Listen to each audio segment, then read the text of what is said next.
নমস্কার, আমার আপনজনেরা রুদ্রবার্তা আপনাদের সকলকে স্বাগত জানাই। আমি রুদ্রপ্রসাদ ব্যানার্জি। এই মুহূর্তে সবচেয়ে বড় ব্রেকিং নিউজ আপনার আমার জন্য একটাই, আর সেটা হচ্ছে সুপ্রিম কোর্টের রায়দানে আবারও জ্ঞানব্যাপী সামনে এসে গেছে, এবং সামনে এসে গেছে হিন্দু পক্ষের জয়, যে জয়টা খুব দরকার ছিল। চলুন শুরু করা যাক সব নিয়ে এই মুহূর্তের রুদ্রবার্তা।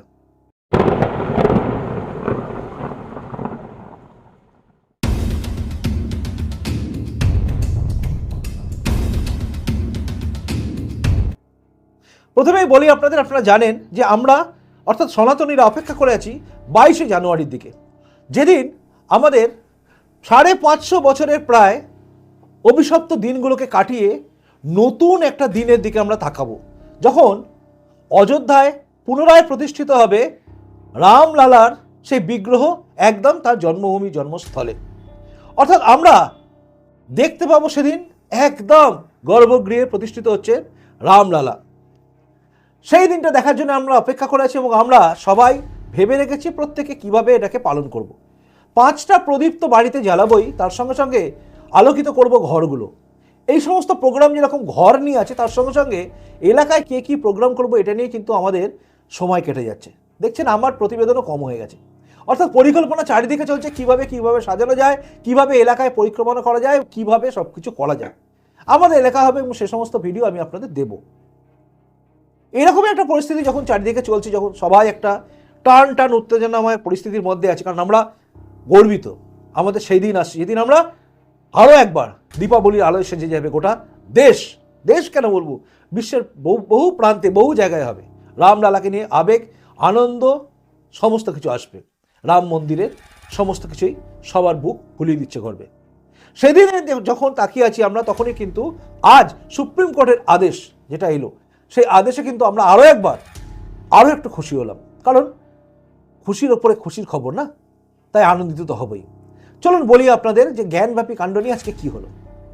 আপনারা জানেন জ্ঞানব্যাপী কাণ্ড, জ্ঞানব্যাপী মানে সেই মন্দির যেটাকে মসজিদ করে দেওয়া হয়েছে বলেই একদম আমাদের বিশ্বাস, এবং যে বিশ্বাসকে আমাদের টলানো খুব মুশকিল। কারণ জ্ঞানব্যাপী কোনো মসজিদের নাম হয় অন্তত আমি আমার যতটুকু বিদ্যা বুদ্ধি আছে তাতে খুঁজে পাইনি। জানি না কোনো মুসলিম স্কলার বলতে পারবেন কিনা যে জ্ঞানব্যাপী কথাটা আরবি না উর্দু, এরকম কোনো নাম কি রাখা যায়? অর্থাৎ মনে হলো রুদ্র মসজিদ এরা হয়, এগুলো জানার ইচ্ছে আমার আছে। এইরকম নাম দিয়ে কখনো মসজিদ হয় বলে আমার জানা নেই। কাজেই এই জায়গায় দাবি কিন্তু প্রকাশ্যে আসে হিন্দু পক্ষের যে হ্যাঁ, জ্ঞানব্যাপী নাম যেহেতু রয়েছে, ওখানে জ্ঞানব্যাপী মন্দির ছিল। আর আমরা জানি ইতিহাস ঘাঁটলেই বেরিয়ে আসে লুটেরা বর্বর দস্যু মোগল, সুলতান আমল, এই সমস্ত যারা নাদির শাহ থেকে শুরু করে যে সমস্ত বারবার গোটা ভারতবর্ষে আক্রমণ করেছে, সেই সমস্ত মোগল দস্যুরা যারা কিভাবে মন্দির ভেঙে গুঁড়িয়ে দিয়েছে। ভারতবর্ষের উত্তর দিকের ম্যাক্সিমাম মন্দিরকে কিন্তু ভেঙে গুঁড়িয়ে দিয়েছিল এই মোগল সম্রাটরা, যাদেরকে সম্রাট বলা হয়, যাদেরকে আমি বলি অসভ্য বর্বর দস্যু।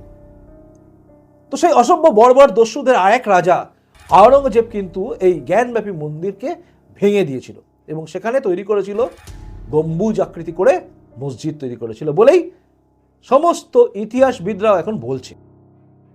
এবং সেটা নিয়েই কিন্তু চলছে কেস, এবং সেই কেস চলার পরে এএসআই থেকে সেটা তদন্ত হয়েছে এবং সমস্ত কিছু রিপোর্ট খতিয়ে জমা দেওয়া হয়েছে মুখ বন্ধ করা খামে। তার যে রিপোর্ট, অর্থাৎ এএসআই রিপোর্ট কী দিয়েছে, কী কী ভিডিও আছে, এগুলো আমরা কিছুদিন পরে জানতে পারবো। তবে এই বিষয়ে সুপ্রিম কোর্টে একটা আবেদন গিয়েছিল, যে সেই আবেদনটা হচ্ছে যে জ্ঞানব্যাপী যেখানে আমাদের মন্দির বা জ্ঞানব্যাপী যে জায়গাটা নিয়ে বিতর্ক তৈরি হয়েছে, সেখানে একটা অজুখানা আছে। আপনারা জানেন সেই অজুখানা মানে যেখানে মুসলিম লোকেরা নামাজ পড়ার আগে হাত পা ধোয়, সেই অজুখানা, সেখানে একটা ফোয়ারা বলছে যারা, মানে এরা বলছে ফোয়ারা, কিন্তু ওটা আমরা দেখেছি বা আমাদের বিশ্বাস ওটা হচ্ছে একটা শিবলিঙ্গ, যেটা বারবার হিন্দু পক্ষের লোকেরা দাবি করছে। মানে এটা দাবি করা স্বাভাবিক, কারণ ওটাকে দেখে আমাদের মনে হয়েছে শিবলিঙ্গ, যেটা আপনারা দেখতে পাচ্ছেন। তো এই শিবলিঙ্গটা যার মাথায় একটুখানি ফুটো করে বলা হচ্ছে এখানে নাকি ফোয়ারা দিয়ে জল বেরোতো। তবে জানি না আওরঙ্গজেবের সময় বা সে সময় ফোয়ারার পাইপ কোথায় ছিল, কোথায় পাম্প ছিল, কোথায় ফিট করা হয়েছিল। উঁচু থেকে নিচে জলধারা এসে ওপর দিকে উঠতে পারে, কিন্তু এদের সিস্টেম কোন সিস্টেম ছিল আমরা জানি না। কিন্তু ওখানে জল ঢালা হতো এবং সেই জল অজুখানা হিসেবে ব্যবহার করা হতো। এবার হিন্দু পক্ষের দাবি ছিল যে ওই অজুখানা যে জায়গাটা নিয়ে বিতর্ক ছিল সেটা সুপ্রিম কোর্টের আদেশে 2022 সালের মে মাসে বন্ধ করে দেওয়া ছিল, অর্থাৎ পুরোটাকে সিল করে দেওয়া হয়েছিল। অর্থাৎ কেউ যাবে না, না হিন্দু পক্ষের কেউ যেতে পারবে, না মুসলিমরা ওটাকে অজুখানা হিসেবে ব্যবহার করতে পারবে, কারণ ওটা শিবলিঙ্গ বলে দাবি হচ্ছে, সেখানে কেউ পা ধোবে এটা আমরা বেঁচে থাকতে হওয়া সম্ভব নয়। কাজেই এই দাবিটা ছিল। সেই সমস্ত শুনে, দুপক্ষের কথা শুনে পরিষ্কারভাবে সুপ্রিম কোর্ট আদেশ দেন যে 2022 মে মাসের পরে পুরো জায়গাটা সিল করে দেওয়া হয়, মানে কেউ ঢুকবে না, অজুখানা তারপর থেকে ব্যবহার করা হতো না। কিন্তু এখানে হিন্দু পক্ষ থেকে দাবি ওঠে যে এই যে অজুখানাটা বন্ধ করে দেওয়া হয়েছে, অর্থাৎ যেখানে কেউ ঢুকতে পারবে না, সেখানে মাছ মরে গেছে এবং সেই মরা মাছের গন্ধ চারিদিকে মমক হচ্ছে, এবং সেটা আমাদের ধর্ম অনুযায়ী যেখানে শিবলিঙ্গ আছে তার আশেপাশে দুর্গন্ধময় কোনো কিছু থাকতে পারে না, এবং মরা মাছ মরা জন্তুর গন্ধ আসছে, সেখানে জলটা পচে খারাপ হয়ে আছে, এটা মানা যায় না। এই আবেদনের পরিপ্রেক্ষিতে আজকে সুপ্রিম কোর্টের 3 বিচারপতির বেঞ্চে, অর্থাৎ প্রধান বিচারপতি DY চন্দ্রচূড় এবং বিচারপতি JB পাদ্রিওয়াল এবং বিচারপতি মনোজ মিশ্রা, এই 3 জনের যে ডিভিশন বেঞ্চ ছিল সেই বেঞ্চে দাঁড়িয়ে পরিষ্কার রায়দান করা যে হ্যাঁ ওই জায়গাটা পরিষ্কার করা যাবে। অর্থাৎ যেহেতু শিবলিঙ্গ ওখানে আছে, তাই শিবলিঙ্গর আশেপাশে কখনোই কোনো মরা মাছ থাকবে তার দুর্গন্ধ ছড়াবে, বা মরা জন্তু পড়ে থাকবে দুর্গন্ধ ছড়াবে, পচা জল থাকবে, এটা মানা যায় না। তার পরিপ্রেক্ষিতে কিন্তু রায়দান হয়েছে হ্যাঁ ওই জায়গাটা, মানে যেটাকে আদালতের ভাষায় বলা হচ্ছে ট্যাঙ্ক, সেটাকে কিন্তু পরিষ্কার করতে হবে, অর্থাৎ পরিষ্কার করা হবে এবার কিন্তু ওই জায়গাটা, এবং সেটা করা হবে ডিএম এর নেতৃত্বে, অর্থাৎ ডিএম থাকবেন, তার সামনে দাঁড়িয়ে পুরো জায়গাটাকে পরিষ্কার করা হবে। মানে একদিকে যদি আপনি দেখেন তাহলে দেখবেন যে হিন্দু পক্ষের যে দাবি ছিল যে শিব মন্দিরের বা শিবলিঙ্গের কাছে আশেপাশে এসব রাখা যায় না, সেটাকে কিন্তু কার্যত প্রায় স্বীকার করে নেওয়াই হলো। এরপরে আরও একটা রায়দান ছিল, সেই রায়দানটা একটু পিছিয়ে গেছে, সেটা হচ্ছে মথুরা নিয়ে। কিন্তু এই রায়দানে কিন্তু আমাদের একটা বিরাট জায়গা এলো, কারণ আপনি যদি একটু খেয়াল করেন, মানে আমি যে যুক্তিটা খাড়া করছি তার পেছনে কারণ হচ্ছে হিন্দু পক্ষের দাবি কি ছিল, শিবলিঙ্গ আছে। আপনারা জানেন এবং আমাদের বিশ্বাস, এটা আমরা 100% আমরা বিশ্বাস করি যে ওটা শিবলিঙ্গ, কারণ কোথাও কখনো এরকমভাবে ফোয়ারা তৈরি হয়নি।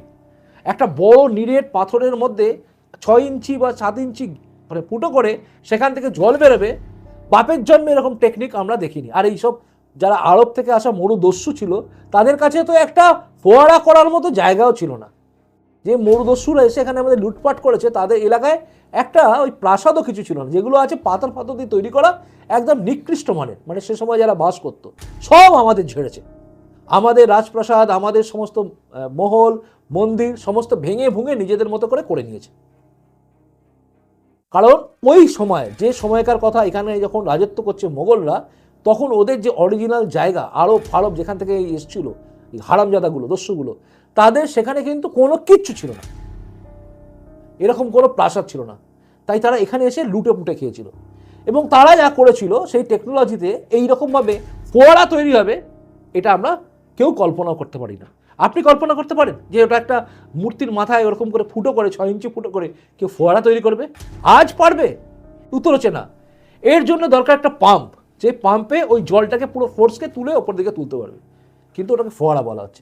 আর এই নিয়েই শুরু হয়েছিল বিতর্ক, যে বিতর্কের জন্য নূপুর শর্মা বলেছিলেন, বক্তব্য রেখেছে। সেই বিতর্কের পরে নূপুর শর্মার বিরুদ্ধে সর তনসে জুদা আওয়াজ উঠলো, এবং সর তনসে জুদা হলো বহু মানুষের, এবং তাদের গলা কাটা হলো একটাই কারণে, নূপুর শর্মা কেন বলেছে। কিন্তু তার আগে যারা শিবলিঙ্গকে অপমান করছিল তাদের ক্ষেত্রে বলা হলো না।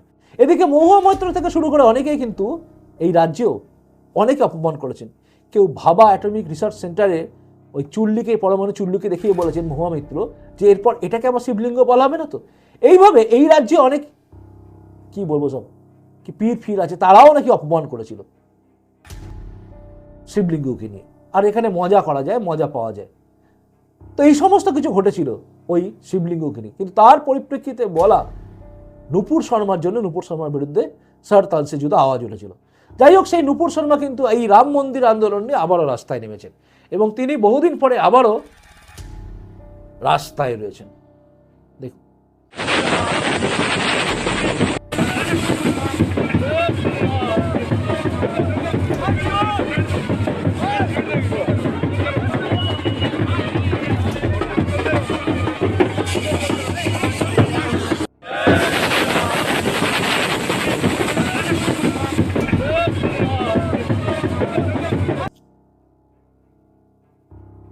নুপুর শর্মাকে আবারও রাস্তায় দেখা গেছে, এমন কি দাবি উঠছে এটাই যে এবারে দিল্লির নির্বাচনে যেন মুখ্যমন্ত্রী প্রজেক্ট করা হয় নুপুর শর্মাকে। এটা সনাতনীদের একটা চাহিদা যে এবার যেন নুপুর শর্মাকে দিল্লির মুখ্যমন্ত্রী হিসেবে প্রজেক্ট করা হয়, কারণ কেজরিওয়ালের বিরুদ্ধে নুপুর শর্মাই ঠিক আছেন, তাকে দাঁড় করানো দরকার আছে।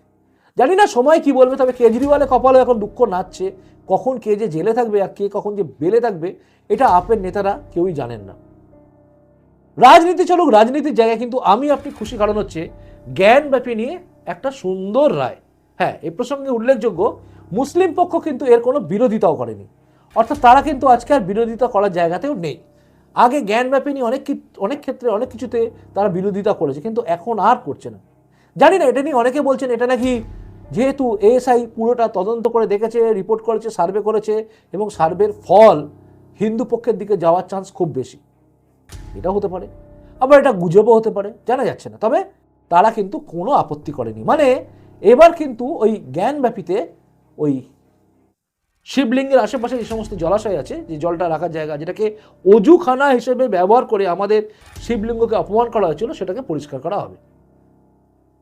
এটা শোনার পরে আপনার কি মনে হচ্ছে?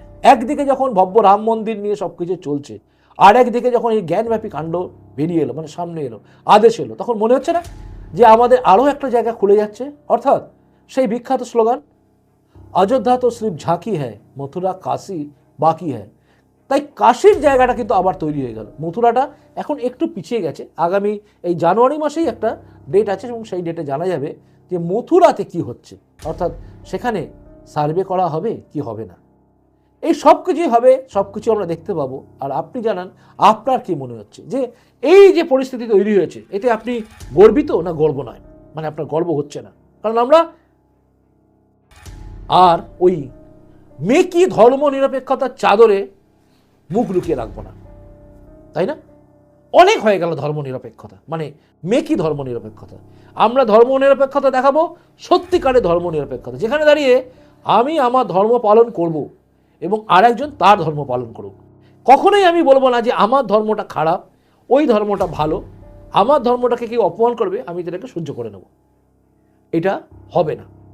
তাই আমরা বলবো চোখে চোখ রেখে এবং দাপটের সঙ্গে যে হ্যাঁ, গর্ব করে বলি আমি হিন্দু, এবং গর্বের সাথে বলি আমরা আমাদের যে মন্দিরগুলোকে ভেঙে মসজিদ করেছে সেগুলো পুনরুদ্ধার করতে চাই। তার জন্য যদি দরকার হয় আমরা ভোট দেব, এবং ভোট দিয়ে যে সমস্ত আইনগুলো রয়েছে আমাদের এই সমস্ত ব্যাপারে পরিপন্থী, তা তুলে নেওয়ার জন্য শক্তিশালী করব যারা আমাদের ধর্মকে রক্ষা করার চেষ্টা করবে, সেই রাজনৈতিক দলকে, মানে এই মুহূর্তে বিজেপিকে, তাই না? আপনি জানেন আপনার কি মনে হচ্ছে? আমার যেটা মনে হলো আমি আপনাদের বললাম, আপনি আমার সঙ্গে একমত হতে পারেন, নাও হতে পারেন। আপনার যেটা মনে হচ্ছে আপনি কিন্তু কমেন্ট বক্সে কমেন্ট করে জানান। আপনার কমেন্টসের অপেক্ষায় আমি রইলাম, আর আমার পরবর্তী রুদ্রবার্তার অপেক্ষায় আপনি থাকুন। প্রতিবেদনটা ভালো লাগলে লাইক করুন, আর যদি মনে খুব ভালো লেগেছে তাহলে শেয়ারও করুন। আর আপনি যদি নতুন এসে থাকেন এই চ্যানেলে, তাহলে অবশ্যই চ্যানেলটা সাবস্ক্রাইব করে আমার আপনজন হয়ে তারপর যাবেন। ঠিক, চলুন হাসি এখনকার মতো, দেখা হচ্ছে এর পরের রুদ্রবার্তায়। নমস্কার, বন্দে মাতরম, ভারত মাতা জয় হোক, জয় হিন্দ।